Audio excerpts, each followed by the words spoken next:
Welcome to one of our very few afternoon performances. Today, I'm glad to welcome Arista Nashville's Matt Stell.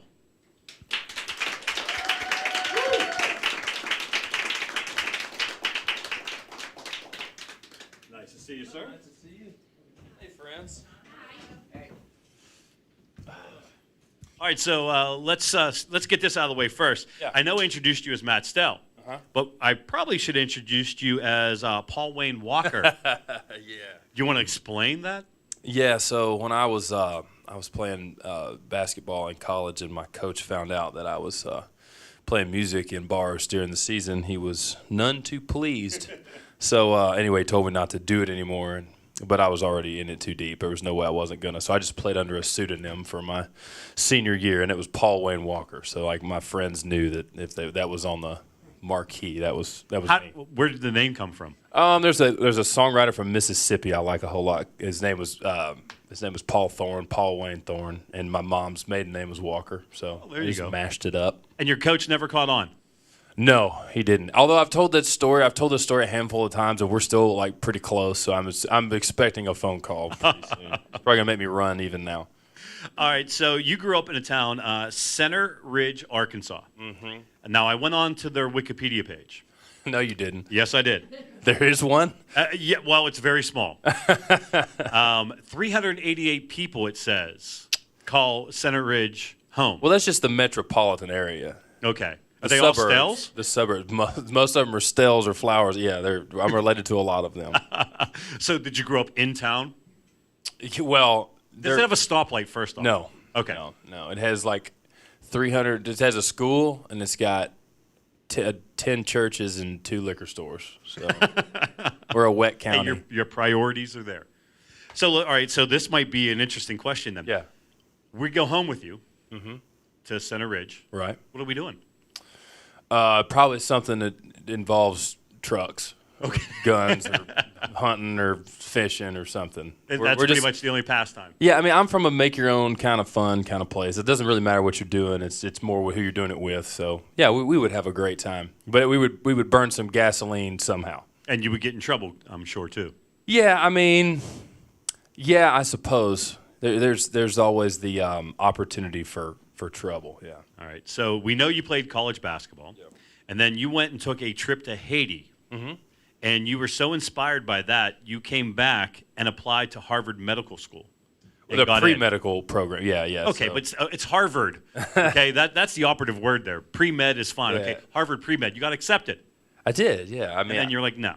Well, I thought, I'd moved to Nashville a couple years before that, and you never know, like music, there's not like you can't check your progress. You don't really know where you're at. There's no timeline. You don't know what's going on, and so you just grind with with the hopes that something good's gonna happen if you put the work in. And the wheels were turning slow, and I had an opportunity that kind of fell through, and I was like, well, maybe I'll just maybe this isn't meant to be. Maybe I'll just be the kind of person that just always makes music, but it'll be more of a passion hobby than it will my life. And, I took that medical missions trip, and I saw what these doctors were doing to improve these people's lives. And I was like, man, that's pretty incredible. So, I thought about it and applied, and I got in to that program. And, about 6 or 8 weeks before I was moving to the Northeast, I got the opportunity that I got a publishing deal offer, which turned into everything else. So I was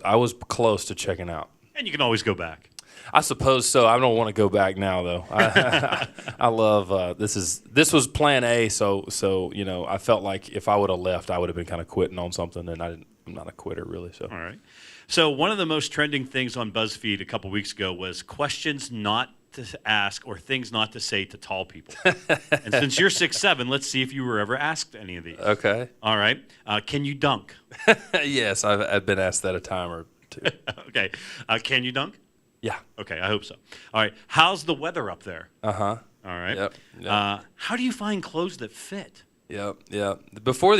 What's funny about that is, now kind of like high waters are coming back in style, like they're in style. I wish they would have been in style when I was in like 10th grade. That would have been awesome. Yeah, because it's all I had. Like my pants, I would buy them and they were short that next day. So it'd be cool. It would have been a lot better if they would have been cool then. Are your parents tall?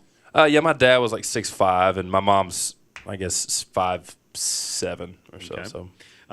Do you have to duck a lot?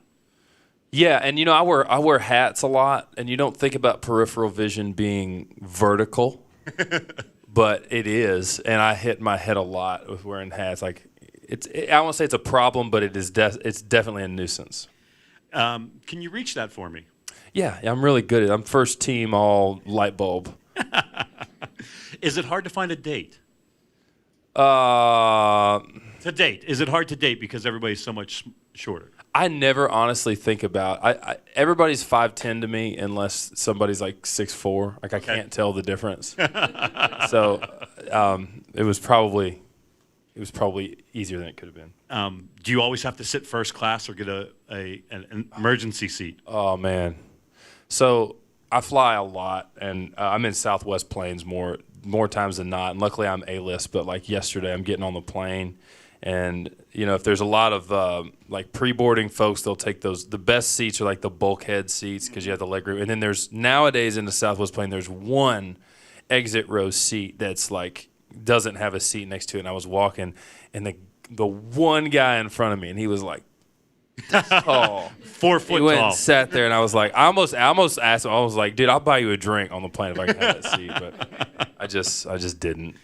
And do you get asked to move a lot when you sit down in front of people? If we walked in here and I would have been sitting in that corner right there, somebody would have needed to change that light bulb. I'm always in the way. I'm constantly in the way. But I'm a pretty conscientious concert goer. Like I'm never right in the front because it's just going to ruin everybody's time. So, All right. So I generally in the back it's always good to find like some kind of support beam in the Lean room on. and I can just stand in front of it.